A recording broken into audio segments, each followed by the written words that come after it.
श्री सच्चिदानंद सद्गुरु साईनाथ महाराज की जय। श्री साईं सच्चरित्र अध्याय 1 वंदना। गेहूं पीसने वाला एक अद्भुत संत। गेहूं पीसने की कथा तथा उसका तात्पर्य। पुरातन पद्धति के अनुसार श्री हेमांड पंत श्री साईं सच्चरित्र का आरंभ वंदना द्वारा करते हैं। प्रथम श्री गणेश को साष्टांग नमन करते हैं, जो कार्य को निर्विघ्न समाप्त कर उसको यशस्वी बनाते हैं और कहते हैं कि श्री साईं ही गणपति है। फिर भगवती सरस्वती को, जिन्होंने काव्य रचने की प्रेरणा दी, और कहते हैं कि श्री साईं भगवती से भिन्न नहीं है, जो कि स्वयं ही अपना जीवन संगीत बयान कर रहे हैं। फिर ब्रह्मा, विष्णु और महेश, जो क्रमशः उत्पत्ति, स्थिति और संहार करता है, और कहते हैं कि श्री साईं और वे अभिन्न हैं। वे स्वयं ही गुरु बनकर भवसागर से पार उतार देंगे। फिर अपने कुलदेवता श्री नारायण आदिनाथ की वंदना करते हैं, जो कि कोंकण में प्रकट हुए। कोंकण वह भूमि है जिसे श्री परशुराम जी ने समुद्र से निकालकर स्थापित किया था। तत्पश्चात वे अपने कुल के आदि पुरुषों को नमन करते हैं। फिर श्री भारद्वाज मुनि को, जिनके गोत्र में उनका जन्म हुआ।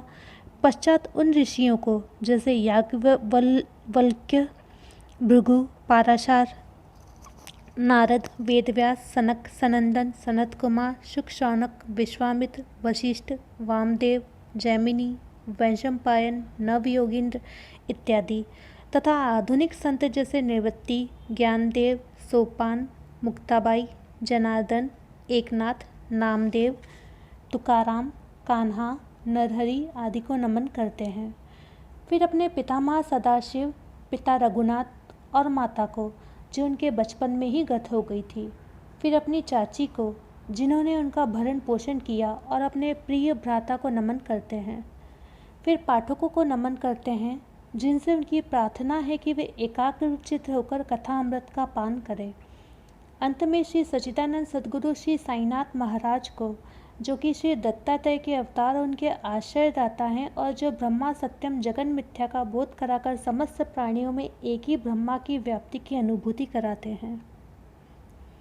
सर्व श्री पाराशर, व्यास, शांडिल्य आदि के समान भक्ति के प्रकारों का संक्षेप में वर्णन कर अब ग्रंथकार महोदय निम्नलिखित कथा प्रारंभ करते हैं। गेहूं पीसने की कथा। सन 1910 में मैं एक दिन प्रातःकाल श्री साईं बाबा के दर्शनार्थ मस्जिद में गया। वहाँ का विचित्र दृश्य देख मेरे आश्चर्य का ठिकाना न रहा कि साईं बाबा मुंह हाथ धोने के पश्चात चक्की पीसने की तैयारी करने लगे। उन्होंने फर्श पर एक टाट का टुकड़ा बिछा, उस पर हाथ से पीसने वाली चक्की रखी। उन्होंने कुछ गेहूँ डालकर पीसना आरंभ कर दिया। मैं सोचने लगा कि बाबा के चक्की पीसने से क्या लाभ है। उनके पास तो कोई है भी नहीं, और वे अपना निर्वाह भी भिक्षावृत्ति द्वारा ही करते हैं। इस घटना के समय वहाँ उपस्थित अन्य व्यक्तियों की भी ऐसी ही धारणा थी, परंतु उनसे पूछने का साहस किसे था। बाबा के चक्की पीसने का समाचार शीघ्र ही सारे गांव में फैल गया, और उनकी यह विचित्र लीला देखने हेतु तत्काल ही नर नारियों की भीड़ मस्जिद की ओर दौड़ पड़ी। उनमें से 4 निडर स्त्रियां भीड़ को चीरती हुई ऊपर आई, और बाबा को बलपूर्वक वहां से हटाकर उनके हाथ से चक्की का खूंटा छीनकर तथा उनकी लीलाओं का गायन करते हुए उन्होंने गेहूं पीसना प्रारंभ कर दिया। पहले तो बाबा क्रोधित हुए, परंतु फिर उनका भक्तिभाव देख वे शांत होकर मुस्कुराने लगे। पीसते पीसते उन स्त्रियों के मन में ऐसा विचार आया कि बाबा के ना तो घर द्वार है और ना इनके बाल बच्चे हैं, तथा ना कोई देखरेख करने वाला ही है। वे स्वयं ही भिक्षावृत्ति द्वारा अपना निर्वाह करते हैं, अतः उन्हें भोजन आदि के लिए आटे की आवश्यकता ही क्या है। बाबा तो परम दयालु है, हो सकता है वह आटा हम ही लोगों में वितरण कर दे। इन्हीं विचारों में मग्न रहकर गीत गाते गाते उन्होंने सारा आटा पीस डाला। तब उन्होंने चक्की को हटाकर आटे को 4 समान भागों में विभक्त कर लिया, और अपना अपना भाग लेकर वहां से जाने को उद्यत हुई। अभी तक शांत मुद्रा में निमग्न बाबा तत्क्षण ही क्रोधित हो उठे और उन्हें अपशब्द कहने लगे। स्त्रियों, क्या तुम पागल हो गई हो? तुम किसके बाप का माल हड़प कर ले जा रही हो? क्या कोई कर्जदार का माल है जो इतनी आसानी से उठाकर लिए जा रही हो? अच्छा, अब एक काम करो, इस आटे को ले जाकर गांव की मेड़ पर बिखेर आओ। मैंने शिरडी वासियों से प्रश्न किया कि जो कुछ बाबा ने अभी किया है उसका यथार्थ में क्या तात्पर्य है। उन्होंने मुझे बतलाया कि गांव में विषुची का हेजे का जोरों से प्रकोप है और उसके निवारणार्थ ही बाबा का यह उपचार है। अभी आपने जो कुछ पिसते देखा था वह गेहूं नहीं वरन विषुची का थी, जो पिसकर नष्ट कर दी गई है। इस घटना के पश्चात सचमुच विषुचिका की संक्रामकता शांत हो गई और ग्रामवासी सुखी हो गए। यह जानकर मेरी प्रसन्नता का पारावार न रहा। मेरा कौतूहल जागृत हो गया। मैं स्वयं से प्रश्न करने लगा कि आटे और विषुचिका रोग का भौतिक तथा पारस्परिक क्या संबंध है। इसका सूत्र कैसे ज्ञात हो। घटना बुद्धिकम सी प्रतीत नहीं होती। अपने हृदय की संतुष्टि के हेतु इस मधुर लीला का मुझे 4 शब्दों में महत्व अवश्य प्रकट करना चाहिए। लीला पर चिंतन करते हुए मेरा हृदय प्रफुल्लित हो उठा और इस प्रकार बाबा का जीवन चरित्र लिखने के लिए मुझे प्रेरणा मिली।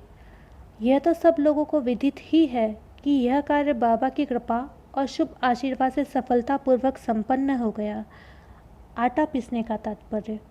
शिरडी वासियों ने इस आटा पीसने की घटना का जो अर्थ लगाया वह तो प्रायः ठीक ही है, परंतु उसके अतिरिक्त मेरे विचार से कोई अन्य अर्थ भी है। बाबा शिरडी में 60 वर्षों तक रहे और इस दीर्घ काल में उन्होंने आटा पीसने का कार्य प्रायः प्रतिदिन ही किया। पीसने का अभिप्राय गेहूं से नहीं वरन अपने भक्तों के पापों, दुर्भाग्यों, मानसिक तथा शारीरिक तापों से था। उनकी चक्की के 2 पार्टों में ऊपर का पार्ट भक्ति तथा नीचे का कर्म था। चक्की की मुठिया जिसे पकड़कर वे पिसते थे वह था ज्ञान। बाबा का दृढ़ विश्वास था कि जब तक मनुष्य के हृदय से प्रवृत्तियाँ, आसक्ति, घृणा तथा अहंकार नष्ट नहीं हो जाते, जिनका नष्ट होना अत्यंत दुष्कर है, तब तक ज्ञान तथा आत्मा अनुभूति संभव नहीं है। यह घटना कबीरदास जी की इसके तदनुरूप घटना की स्मृति दिलाती है। कबीरदास जी एक स्त्री को अनाज पीसते देखकर अपने गुरु निपट निरंजन से कहने लगे कि मैं इसलिए रुदन कर रहा हूँ कि जिस प्रकार अनाज चक्की में पिसा जाता है उसी प्रकार मैं भी भवसागर रूपी चक्की में पिसे जाने की यातना का अनुभव कर रहा हूँ। उनके गुरु ने उत्तर दिया, घबराओ नहीं, चक्की के केंद्र में जो ज्ञान रूपी दंड है उसी को दृढ़ता से पकड़ लो। जिस प्रकार तुम मुझे करते देख रहे हो उसे दूर मत जाओ, बस केंद्र की ओर अग्रसर होते जाओ और तब यह निश्चित है कि तुम इस भवसागर रूपी चक्की से अवश्य ही बच जाओगे। श्री सद्गुरु साईनाथा समर्पण अस्तु। शुभम भवतु। श्री सच्चिदानंद सद्गुरु साईनाथ महाराज की जय।